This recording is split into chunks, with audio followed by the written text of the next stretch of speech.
transmitidos geracionalmente. Porque aqui eu tenho pai, filho e alguém que representa as características do Espírito Santo. Consolador, protetor, obediência. Olha Deus aqui, ó, imagem e semelhança de Deus, nós vamos ver de forma muito mais clara na família e no casamento. Entenderam por que Deus investe pesado nisso? E se o seu filho, através do seu relacionamento, ele observar isso, ele jamais vai se desviar disso. Só mais um minutinho, por favor. É porque se eu perder o raciocínio já era. 89% dos filhos dos cristãos norte-americanos se desviam na adolescência. Eu não tenho a estatística do Brasil. Mas se eu pedisse para nós levantarmos a mão aqui, quem tem filhos adolescentes, se perguntasse, seu filho chegou ao momento de desviar, eu acho que talvez a estatística seria alta também. Eu não tenho esses dados do Brasil. Nós precisamos, pastor, começar a levantar essas estatísticas aqui, né? Começar, de repente, o Instituto Aviva ser essa fonte para mapear essas estatísticas no Brasil. Eu tenho essas estatísticas de fora, mas eu quero daqui. Eu quero servir o meu povo aqui, eu quero as estatísticas daqui. Então nós precisamos de um instituto sério levantando esse mapeamento. Né? Mas você vê, eu vejo pais dedicando a orientar os filhos sobre o caminho que eles devem andar, mas esses filhos estão se desviando na adolescência.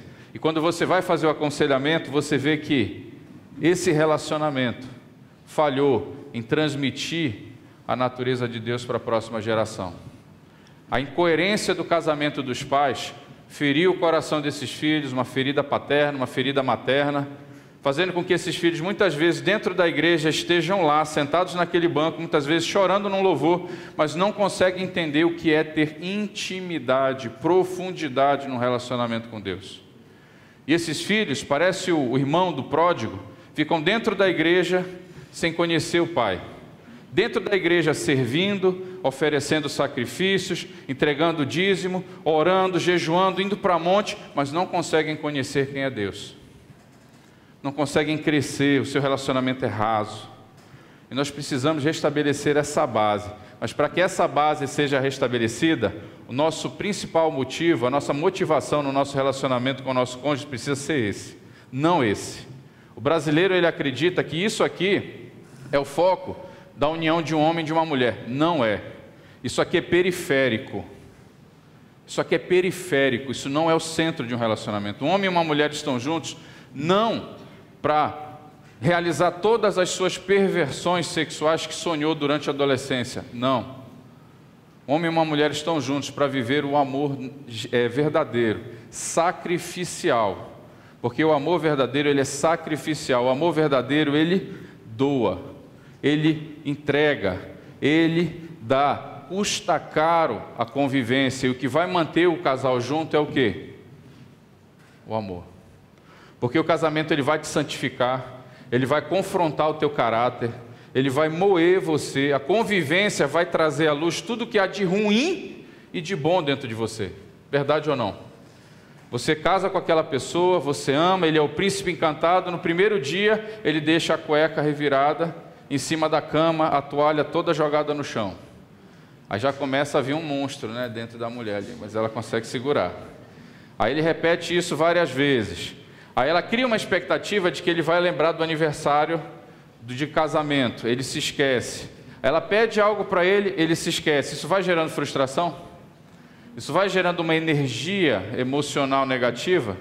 E isso vai começando a detonar esse relacionamento. Ok? Gente, faz sentido ou não? E é justamente dentro do casamento que nós vamos precisar exercitar algo muito peculiar dentro da vida cristã, que se chama o quê? Perdão. Gente, se tem um lugar que nós precisamos realmente ser crente, é onde? É dentro do casamento. Perdão, renúncia de direito, sujeição. O casamento, ele precisa de todas essas coisas. E quando o orgulho fala mais forte, isso aqui desaparece do relacionamento. E esse casamento, ele vai chafurdar, vai fracassar. E só mais uma coisa. Quando o casal traz o sexo para o centro do seu relacionamento, a minha pergunta é, vou fazer mais uma vez essa pergunta, esse relacionamento vai durar? Mulheres, Vocês não seguram o marido de vocês por causa da melhor lingerie, por conta de performances sexuais malucas, por conta de brinquedos eróticos ou fantasias exóticas. Nada do lado de fora sustenta um casamento. O que sustenta o casamento é aquilo que nós temos do lado de dentro. Entenderam? É isso que vai sustentar o relacionamento de vocês, é isso que vai sustentar o casamento de vocês. Sabe? É justamente o oposto. Se você traz o sexo como alvo para segurar o seu marido, isso vai fracassar. E quando você tira o amor do centro do relacionamento, o amor não cabe na periferia.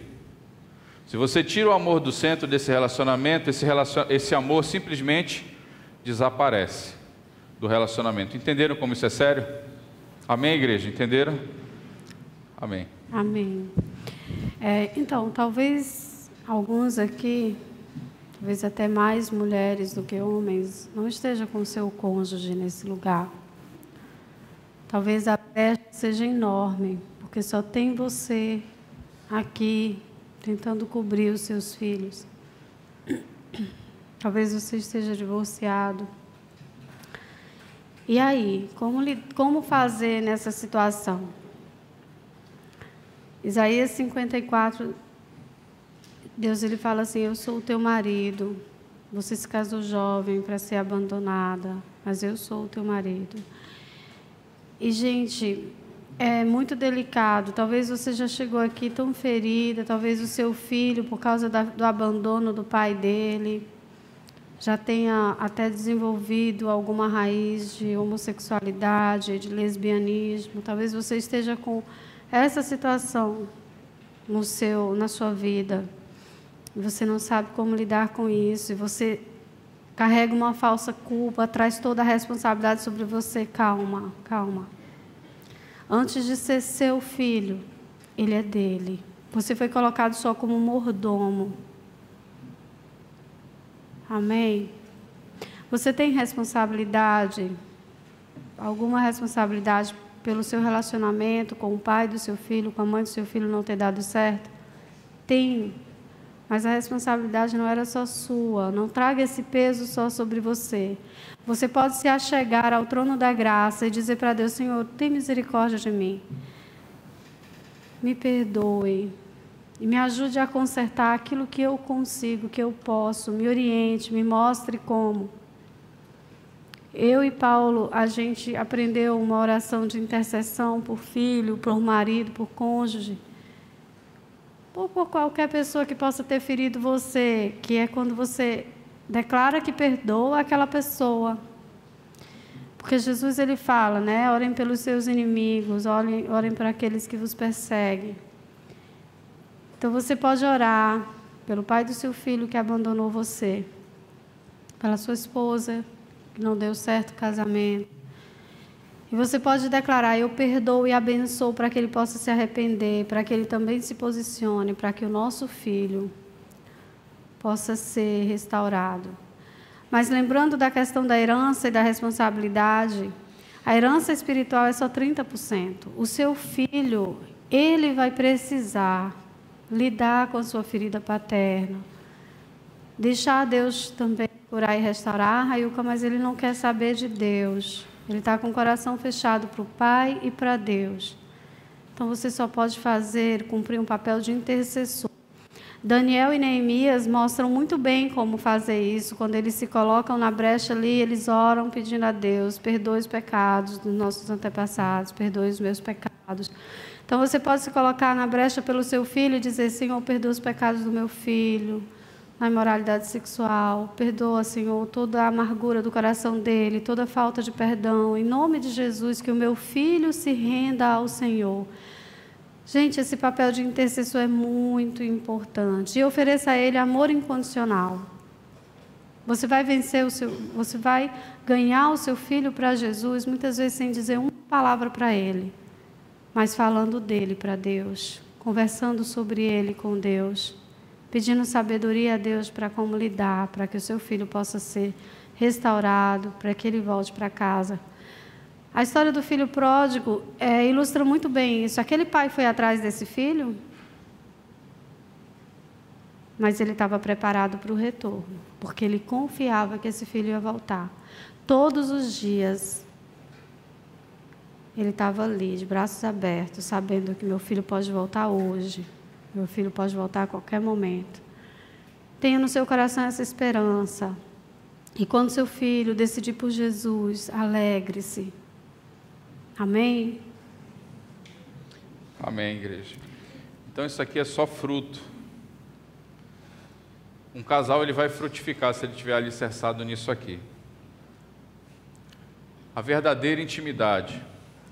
Irmãos, para você falar de intimidade, você não fala o que é intimidade.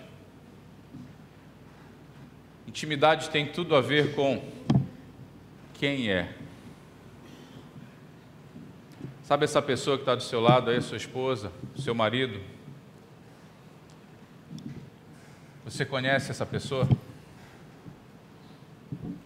Eu não falo de saber a cor preferida, eu não falo de saber a comida preferida, eu falo de conhecer essa pessoa por dentro.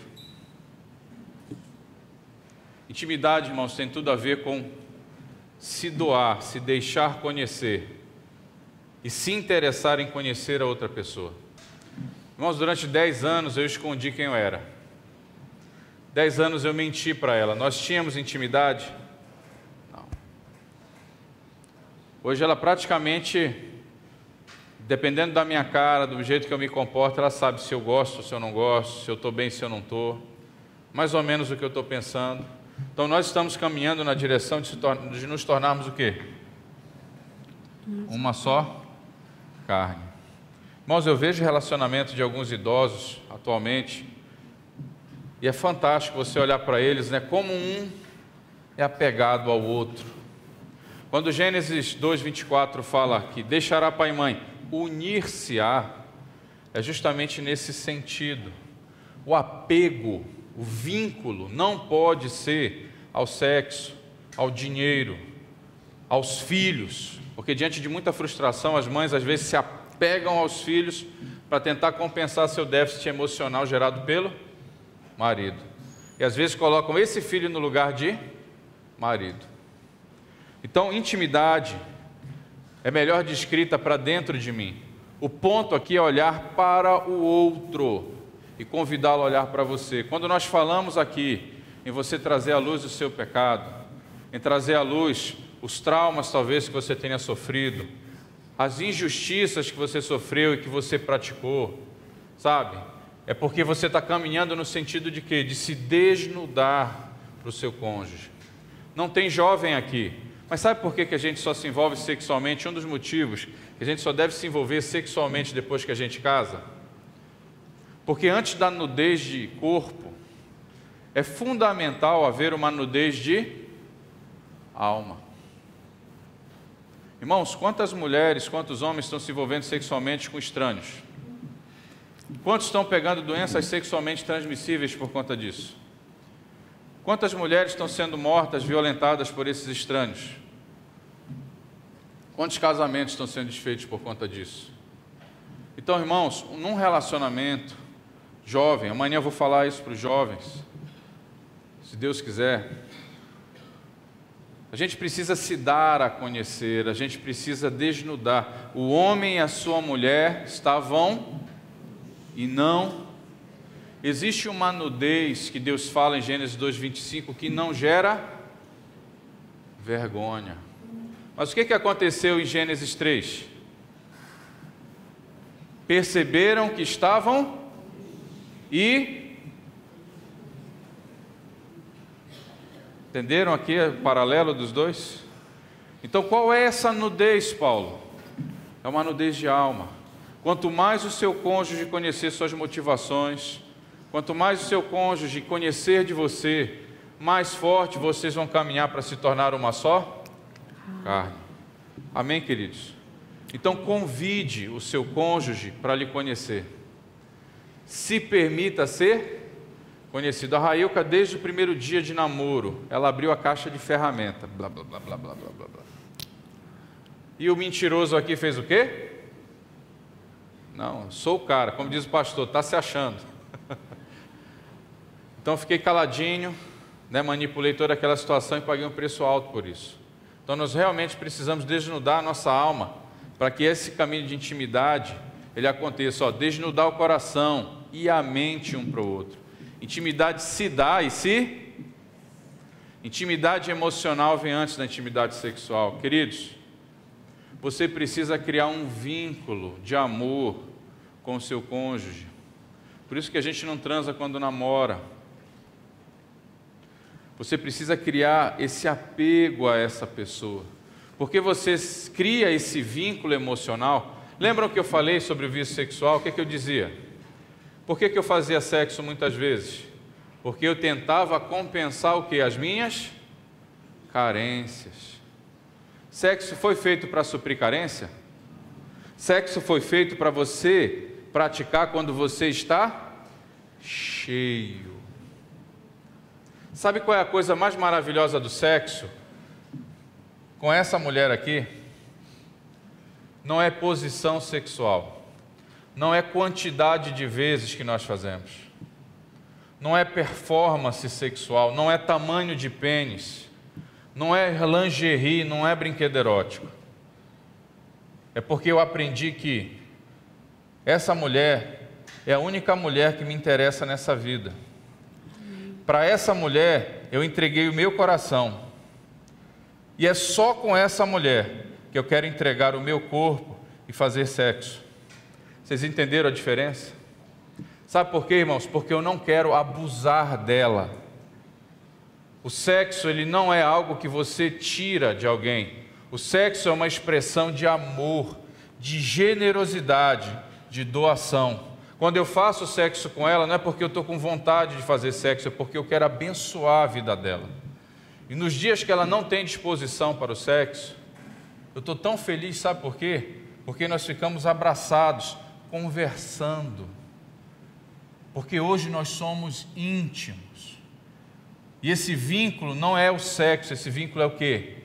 É o amor que existe entre nós dois. Irmãos, experimente fazer sexo com o seu coração desse jeito, na certeza de que você está com a melhor pessoa do mundo, na certeza de que a pessoa está com você, ela é fiel a você, ela é leal a você, que você pode se entregar para essa pessoa. Faça sexo desse jeito. E eu duvido que você vai procurar qualquer porcaria que existe lá fora. Amém, queridos? A intimidade emocional, ela vem antes da intimidade sexual. Eu gostaria até de contribuir. Essa intimidade emocional, nós podemos falar que é justamente esse tanque emocional, né? Esse tanque do amor. Então, se a gente mantiver... Se a sua esposa gosta que você converse com ela, que você esteja, né, contando tudo para ela, se ela quer de você esse tempo de qualidade. Aliás, independente de ser a sua linguagem do amor ou não, a linguagem do amor dela ou não, a conversa do casal não pode parar. Essa transparência precisa existir. Porque se houver alguma coisa escondida ali, pode ser em qualquer área, às vezes nem é na área sexual, às vezes você está escondendo coisas que não diz respeito à traição, mas você está fazendo algo que você sabe que seu cônjuge não gosta que você faça. E aí isso daí vai contaminar o leito conjugal, a intimidade sexual de vocês. Porque não está mais acontecendo, não está mais existindo a integridade. Amém? Amém. Eu amo a frase desse casal, é o Dan e a Katy. Eles são desse ministério, você pode digitar na internet, aqui para o Instituto Aviva, eles têm um material muito bacana. E olha o que ele diz, cada pessoa carrega dentro de si uma área íntima. Quando esse núcleo profundo e vulnerável é compartilhado com outra pessoa, uma conexão profunda pode ser construída. Um casal pode fazer sexo sem intimidade, e isso muitas vezes leva à insatisfação sexual dentro do relacionamento. Mas quando o sexo se torna parte de expressões gerais de intimidade, então a mágica acontece.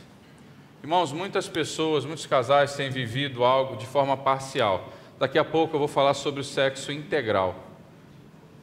Você pode ter uma mera experiência biológica com alguém. Isso não vai trazer saciedade para a sua alma. Mas existe uma modalidade sexual, e essa foi criada por Deus, onde você se une à sua esposa no ambiente espiritual, você se une na sua alma e no corpo. Você está pleno, você está cheio. Isso é o sexo que não vicia. Isso é o sexo que não aprisiona. Vocês são íntimos, vocês se conhecem, vocês não estão nus somente nos corpos de vocês, vocês estão nus na alma de vocês. Amém, queridos? Intimidade não brota do nada. O primeiro passo para se construir a verdadeira intimidade num casamento é integridade. Irmãos, se você tem certeza e convicção de que uma pessoa está com você, ela é plenamente íntegra, ela não faz nada que possa comprometer a sua aliança com ela, o seu relacionamento, você pode confiar de olhos fechados nessa pessoa. Vai nascer confiança nesse relacionamento, sim ou não? Você pode confiar? Um relacionamento se sustenta sem confiança? Não. É um verdadeiro inferno. Quando num relacionamento existe integridade, confiança, vai brotar naturalmente a verdadeira intimidade nesse casamento. E muitos casais não passam nem dessa primeira fase aqui, ó. Agora, se existe integridade no relacionamento, confiança, se existe intimidade, esse relacionamento vai frutificar. Esse casal vai cumprir o que está em Gênesis 2:24, sim ou não? Agora, se ele não cumpre esse caminho da intimidade, que caminho esse casal vai traçar? O caminho do repúdio. Quando um marido ou uma mulher não são íntegros dentro de uma relação, a confiança vai ser ferida, vai ser o quê? Abalada. Ela vai ser muitas vezes eliminada desse casamento. Então, no lugar de integridade, quando não tem integridade, vai gerar desconfiança. A desconfiança, ela vai gerar aversão, ela vai gerar repúdio. E o repúdio vai gerar o divórcio. Muitas vezes, a igreja quer trabalhar de trás para frente, quer trabalhar o divórcio, quando na verdade deveria trabalhar o caráter. O que vocês estão fazendo esses 2 dias aqui? Vocês estão se permitindo ser tratados no seu caráter. Porque se o caráter for ajustado, se ele for alinhado, vai brotar a confiança, a intimidade vai brotar nesse relacionamento e vocês vão frutificar. Para a honra e glória de quem? De Deus. Ok, mas e quando essa confiança foi abalada? Talvez nesse final de semana, seu marido, sua esposa confessou para você coisas difíceis, começou um processo cirúrgico no casamento de vocês e a confiança foi abalada. E agora? Vou citar novamente o Gary Chapman. Ele tem um livro, As 5 Linguagens do Perdão. E é interessante que ele fala da confiança, ele compara a confiança com uma árvore. Uma árvore demora a crescer? Demora, não é verdade? Assim como a confiança num relacionamento. E aí? A Ilka depois